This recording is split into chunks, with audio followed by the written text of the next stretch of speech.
छत्तीसगढ़ और जीपीएम ज़िले में एक नई किस्म की आप लोगों ने धान बुआई कराया है किसानों से। किस प्रकार का रिस्पांस और फीडबैक मिल रहा है आप लोग को? तो अगर बात करें, हमारा एक धान आया हुआ है जो काफ़ी समय से चल रहा है, करीब 2-4 साल पहले से। अगर जीपीएम पेंड्रा और गोरेला की बात करें तो ये फर्स्ट टाइम एक अंडी गांव है जहाँ पे हमारे महेश जायसवाल जी ने धान लगाया हुआ है 8433 डीटी धान। डीटी इन द सेंस ये बोलने का मतलब कि ये 2 तरह से काम करता है। एक तो जो यहाँ के पूरे छत्तीसगढ़ की बात करें तो जो सबसे बड़ी समस्या है ना, जीवाणु जनित झुलसा एंड और क्या बोलते हैं कि भूरा माहू, ये सबसे बड़ी समस्या है। तो आज अंडी गांव में हमारा धान लगा हुआ है 8433 डीटी, और उसी का साथ का एक धान और लगा हुआ है, तो ये हमारे महेश जायसवाल जी ने लगाया हुआ है। तो अपन अगर धान की बात करें तो दोनों धान अगल बगल ही लगा हुआ है।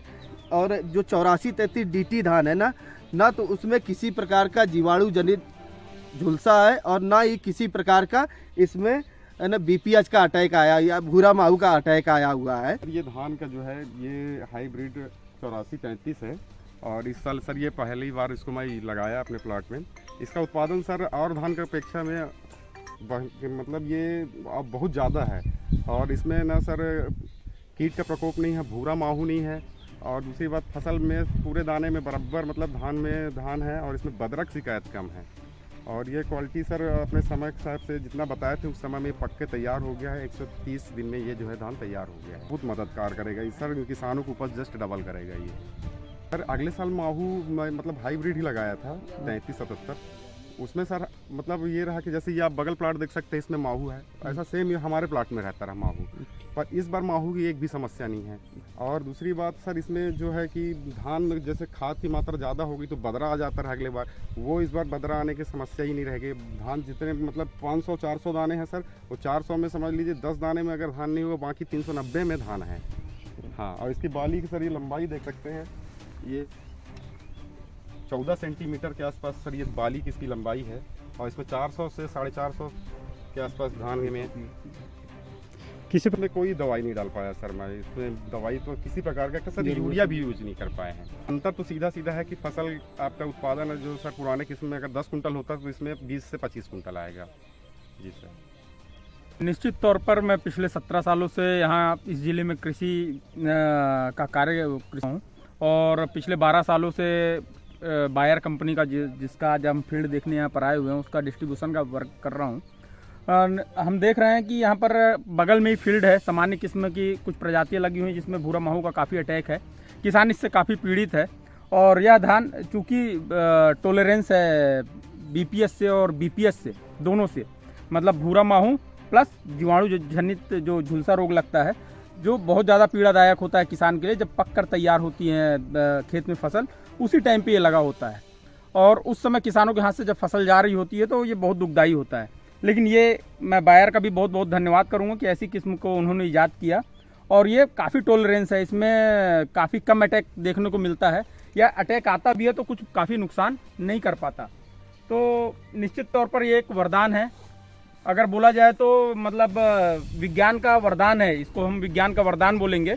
और बायर की एक नई तकनीक, नई खोज है, और पिछले 4 साल से हम ये सीड को यहाँ पर बेच रहे हैं। और इस साल की बात करें तो लगभग ये इस ज़िले में 800 एकड़ के करीब में ये धान लगा हुआ है, और निश्चित तौर पर काफ़ी किसानों से हम इस चीज़ के लिए बातचीत करते रहते हैं, और हम देख रहे हैं कि इससे लगभग 90 से 95% किसान बहुत ज़्यादा संतुष्ट हैं।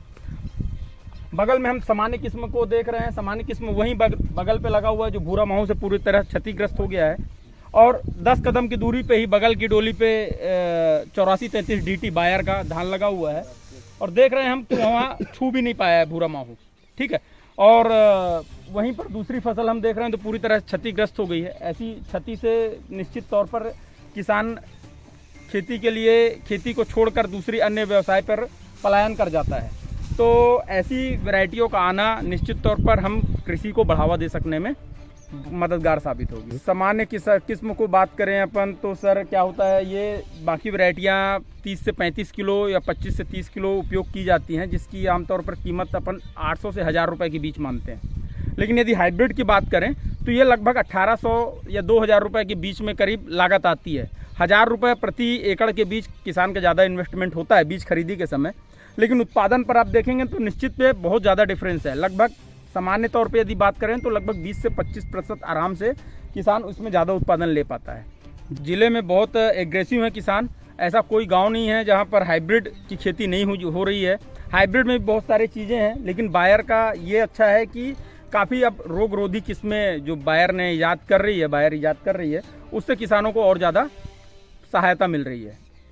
तो प्रफुल्ल भैया, इसको अपन बोल सकते हैं क्या कि ये एक तरह से विज्ञान का वरदान है? बिल्कुल, ये निश्चित तौर पर विज्ञान का बहुत बड़ा वरदान है।